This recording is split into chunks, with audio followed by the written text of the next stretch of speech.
प्यारे दोस्तों, मरुस्थल की तपती रेत और एक ऐसा खजाना जिस पर मौत का खौफनाक साया मंडरा रहा था।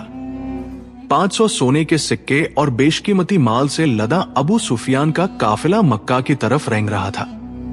लेकिन बीच में एक ऐसा फंदा था जिसे पार करना लगभग नामुमकिन था, मदीना। और वहां बैठे थे वो लोग जिनकी रगों में बदले की आग दौड़ रही थी। स्वागत है आपका हिस्ट्री सफर में। आज की इस वीडियो में हम आपको एक ऐसी हैरतअंगेज दास्तान सुनाएंगे जिसने पूरे अरब के गुरूर को खाक में मिला दिया। कुछ लोग कहते हैं कि मुसलमान रमजान के पवित्र महीने में काफिला लूटने निकले थे, लेकिन ठहरिए, क्या सच में वो लुटेरे थे या फिर ये उस खौफनाक जुल्म का इंतकाम था जब मक्का वालों ने मुसलमानों की जमीनें, उनके घर और उनका सब कुछ छीन कर नीलाम कर दिया था। ये कोई लूट नहीं थी मेरे दोस्तों, ये तो अपने ही छीने हुए हक को वापस छीनने की एक खूंखार तैयारी थी। आज हम इतिहास के इस पन्ने को एक बिल्कुल नए, तेज और रोंगटे खड़े कर देने वाले अंदाज में आपके सामने खोलेंगे, ताकि आप उस तपते हुए रेगिस्तान की हकीकत को पूरी तरह समझ सके। पूरी कहानी जानने के लिए वीडियो को अंत तक जरूर देखें। तो आइए शुरू करते हैं। अबू सुफियान, जो इस माल से लदे काफिले का सरदार था, अंदर तक खौफ से कांप उठा। उसे भली भांति मालूम था कि अगर वो मदीना के उस आम रास्ते से गुजरा तो मुसलमान किसी भी कीमत पर उसे बख्शने वाले नहीं हैं। अपनी जान और माल बचाने के लिए उसने फौरन चालाकी दिखाई और काफिले का रास्ता ही बदल दिया। मगर उसका दिल घबरा रहा था, इसलिए उसने तुरंत मक्का की तरफ एक कासिद, संदेशवाहक दौड़ा दिया। मक्का वालों, पूरी ताकत और रफ्तार से पहुंचो, हमारा काफिला खतरे में है। और फिर जैसे ही वो आदमी मक्का पहुंचा, उसने जो किया वो देखकर वहां मौजूद लोगों के होश उड़ गए। वो सीधे काबा के पास गया और खौफ पैदा करने के लिए अपने ही ऊंट के कान और नाक काट डाले, अपने कपड़े चीर दिए और चीख चीख कर मदद मांगने लगा। प्यारे दर्शकों, आप सोच रहे होंगे कि ये कैसा पागलपन है, लेकिन ठहरिए, उस खूंखार जमाने में ये कोई पागलपन नहीं, बल्कि अपनी कौम को सबसे बड़े खतरे और इमरजेंसी का एहसास दिलाने का एक खौफनाक रिवाज था। इधर मक्का में खलबली मची थी और उधर मदीना से मुसलमानों की छोटी सी फौज उस काफिले को दबोचने के लिए निकल चुकी थी। तभी मक्का में गुरूर से भरा अबू जहल सामने आया। उसने उस कासिद से घूर कर पूछा, बता, कितने आदमी हैं उनके पास? कासिद ने सहमते हुए कहा, करीब 300 या 313 लोग होंगे। ये सुनते ही अबू जहल ने एक खूंखार और घमंडी हंसी हंसते हुए ऐलान किया, बस हम पूरे 1000 लड़ाके लेकर जाएंगे। फिर उसने पूछा, घोड़े कितने हैं? जवाब मिला, सिर्फ 2। अबू जहल गरजा, हम 100 घोड़े लेकर उन पर टूट पड़ेंगे। और ऊंट? करीब 70। अबू जहल अपनी पूरी ताकत झोंकने को तैयार था। लेकिन दोस्तों, कहानी में असली ट्विस्ट तो अब आना था। अबू सुफियान का काफिला मेन रोड को छोड़कर किसी दूसरे चोर रास्ते से चुपचाप निकल भागा था। वो बच गया, अब तो लड़ाई की कोई जरूरत ही नहीं थी। लेकिन अबू जहल की आंखों पर तो खून सवार था। वो चीख कर बोला, अगर काफिला बच भी गया तो क्या, हम इन मुसलमानों को हरगिज नहीं छोड़ेंगे। उनके एक एक आदमी को कुचलने के लिए हमारे पास 3-3 लोग मौजूद हैं। उधर मदीना के मुजाहिदीन बदर के मैदान में पहुंच चुके थे। पैगंबर मोहम्मद सल्लल्लाहु अलैहि वसल्लम ने अपनी फौज को बदर के पहले कुएं के पास पड़ाव डालने का हुक्म दिया। तभी एक तेज दिमाग वाले सहाबी आगे आए और एक ऐसा सवाल पूछा जिसने पूरी जंग की रणनीति ही बदल कर रख दी। उन्होंने बड़े अदब से पूछा, या रसूल अल्लाह, क्या ये जगह आपने अल्लाह के हुक्म से चुनी है या ये आपका अपना मशवरा है? आप सल्लल्लाहु अलैहि वसल्लम ने जवाब दिया, ये तो हमने मशवरे से चुनी है। ये सुनते ही उस सहाबी ने एक खूंखार जंग की बेहतरीन चाल चली। बोले, तो फिर हुजूर, हमें और आगे बढ़कर पड़ाव डालना चाहिए। वहां पानी भी ज्यादा है और हम दुश्मनों को उन कुओं पर कब्जा करने से पूरी तरह रोक सकेंगे। प्यासा दुश्मन तो जंग शुरू होने से पहले ही आधा हार जाएगा। पैगंबर मोहम्मद सल्लल्लाहु अलैहि वसल्लम को यह मशवरा बहुत पसंद आया और फिर उसी आधी रात के घुप अंधेरे में पूरी फौज खामोशी से उस नई और मजबूत जगह पर जा डटी। एक चाल और मक्का वालों की पानी की उम्मीदें चकनाचूर होने वाली थी। अगली सुबह जब सूरज निकला तो मैदान का मंजर सचमुच खौफनाक था। अबू जहल की विशाल फौज मुसलमानों के सामने सीना ताने खड़ी थी, जो तादाद में मुट्ठी भर मुसलमानों से पूरे 3 गुना ज्यादा थी। तभी मक्का का एक बेहद अमीर और मगरूर रईस उतबा अपने भाई और बेटे को साथ लेकर मैदान में गरजता हुआ आगे आया। उसने मुसलमानों को खुली चुनौती देते हुए ललकारा, है कोई जो हमसे आकर टकराने की हिम्मत करे। उसकी यह चीख सुनकर मदीना के 3 बहादुर अंसार आगे बढ़े, लेकिन उतबा ने उन्हें हिकारत से देखते हुए इनकार कर दिया और गुर्राते हुए कहा, ये कौन है? हमें इनसे नहीं लड़ना।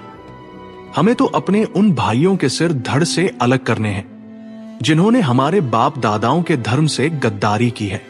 और फिर मैदान में वो शेर उतरे जिनका नाम सुनकर ही काफिरों के पसीने छूट जाते थे।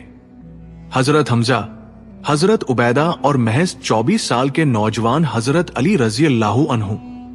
फिर जो खूंखार जंग शुरू हुई उसमें तलवारें ऐसे टकराई कि मैदान दहल उठा। इस खूनी खेल में हजरत उबैदा घायल जरूर हुए, लेकिन उतबा, उसका भाई और उसका बेटा, तीनों के घमंड को उसी रेत में दफन कर दिया गया। तीनों मारे गए। लेकिन प्यारे दोस्तों, इस जंग का सबसे रोंगटे खड़े कर देने वाला मंजर तो कुछ और ही था। उतबा का एक और बेटा हुजैफा, जो मुसलमानों की फौज में शामिल था, वो अपनी ही आंखों के सामने अपने सगे बाप, भाई और चाचा को कटते हुए देख रहा था। मगर उसके ईमान की चट्टान देखिए, रिश्ते और खून के इस तूफान में भी वो टस से मस नहीं हुआ और हक के रास्ते पर डटा रहा। मुसलमान बहुत अच्छी तरह जानते थे कि काफिरों का टिड्डी दल उनसे कई गुना बड़ा है, इसलिए उन्होंने एक ऐसी चालाक और खूंखार डिफेंसिव चाल चली जिसने दुश्मनों के होश उड़ा दिए। उन्होंने अपनी ढालें कस ली और तय किया, हम अपनी जगह से 1 इंच नहीं हिलेंगे, दम है तो तुम आकर टकराओ। उधर घमंड में अंधे अबू जहल ने चीख कर फुल फ्लेज हमले का हुक्म दे डाला। वो बेवकूफ सोच रहा था कि ये तो बस 2 मिनट का खेल है, इन मुट्ठी भर लोगों को कुचलेंगे और शान से वापस लौटेंगे। लेकिन मैदान एबदर की रेत कुछ और ही खून पीने को तैयार थी। जैसे जैसे जंग आगे बढ़ी, मक्का वालों की चीखें निकलने लगी। एक एक मुसलमान भारी पड़ रहा था। हर एक मुसलमान के बदले 5-5 काफिरों की लाशें गिरने लगी। काफिरों की विशाल फौज खौफ से पीछे हटने लगी। उनके पसीने छूट गए। ये क्या बला है? हम तादाद में 3 गुना होकर भी इन्हें 1 इंच पीछे नहीं धकेल पा रहे। तभी मुसलमानों ने एक और खतरनाक चाल चली। उन्होंने अपनी सफ़ें, कतारें बदल ली और बिल्कुल तरोताजा मुजाहिदीन को सामने लाकर खड़ा कर दिया। अबू जहल पागल हो उठा। उसने बौखला कर फिर से एक जोरदार हमले का हुक्म दिया, लेकिन नतीजा फिर वही खौफनाक तबाही। काफिर फौज फिर से कटने और पीछे हटने लगी। और तभी मुसलमानों ने वो पलटवार किया जिसकी किसी को उम्मीद नहीं थी। वो शेरों की तरह काफिरों पर टूट पड़े। मक्का की वो मगरूर फौज मैदान एबदर छोड़कर हर तरफ दुम दबाकर भागने लगी। और वो घमंडी अबू जहल, उसका गुरूर उसी खाक में मिला दिया गया। वो मारा गया। इधर मक्का में जश्न की तैयारियां चल रही थी। मक्का के मगरूर कुरैश बड़ी बेताबी से जीत की खबर का इंतजार कर रहे थे। और करते भी क्यों ना। पिछले 60 सालों में मक्का वालों ने कभी हार का मुंह जो नहीं देखा था। याद है ना, लगभग 65 साल पहले इन्होंने अब्राहा की खूंखार फौज को भी धूल चटा दी थी। इसी गुरूर में पूरा अरब कुरैश को अपना बेताज बादशाह मानता था। लेकिन तकदीर ने ऐसा खौफनाक पलटा खाया था कि मक्का के वो अजय कुरैश महज 313 लोगों से बुरी तरह हार गए थे। जब बदर के मैदान से दुम दबाकर भागे हुए लोग कांपते हुए मक्का पहुंचे और अपनी हार की दास्तान सुनाई, तो किसी ने उन पर यकीन ही नहीं किया। लोग चिल्लाए, क्या बक रहे हो? ऐसा हो ही नहीं सकता कि हम जंग हार गए हों। लेकिन आहिस्ता आहिस्ता जब सच्चाई का पर्दा उठा तो उनके पैरों तले जमीन खिसक गई। उन्हें समझ आ गया कि वो सिर्फ एक जंग नहीं, बल्कि पूरे अरब में अपनी साख और इज्जत हमेशा के लिए हार चुके हैं। एक मशहूर वेस्टर्न हिस्टोरियन लिखते हैं कि जंगे बदर से पहले पूरे अरब के लोग पैगंबर मोहम्मद सल्लल्लाहु अलैहि वसल्लम को एक कमजोर इंसान समझते थे, जिन्हें अपनों ने ही निकाल दिया था। लेकिन बदर की उस खौफनाक जंग के बाद पैगंबर मोहम्मद सल्लल्लाहु अलैहि वसल्लम पूरे अरब में एक ताकतवर बादशाह और एक बेमिसाल मिलिट्री जीनियस के तौर पर छा गए, क्योंकि उन्होंने अपने से 3 गुना बड़ी और खूंखार फौज को उसी की रेत में दफन कर दिया था। जीत का परचम लहराते हुए जब मुजाहिदीन मदीना पहुंचे तो हर तरफ खुशी का तूफान था। जबरदस्त जश्न मनाया जा रहा था। लेकिन तकदीर के पन्नों में एक दर्दनाक मोड़ अभी बाकी था। जैसे ही पैगंबर मोहम्मद सल्लल्लाहु अलैहि वसल्लम अपने घर की चौखट पर पहुंचे, एक ऐसी खबर ने उनका सीना चीर कर रख दिया। उनकी जान से प्यारी बेटी रुकैया रज़ियल्लाहु अन्हा, जिनसे वो बेइंतहा मोहब्बत करते थे, कुछ ही दिन पहले इस दुनिया को हमेशा के लिए अलविदा कह चुकी थी। एक बाप का दिल खून के आंसू रो रहा था। लेकिन कुर्बान जाइए उस महान लीडर पर।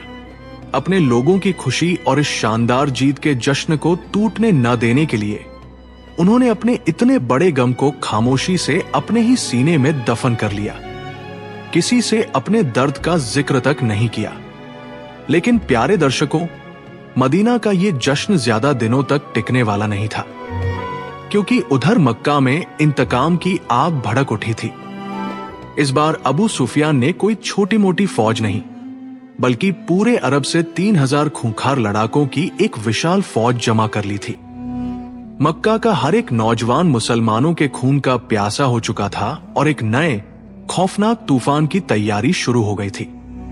प्यारे दोस्तों, अगर आपको हिस्ट्री सफर की ये रोंगटे खड़े कर देने वाली दास्तान पसंद आई हो तो वीडियो को लाइक करें और हमारे चैनल को सब्सक्राइब करना हरगिज न भूलें। मिलते हैं अगले रोमांचक सफर में, जंग-ए-उहद में। अल्लाह हाफिज।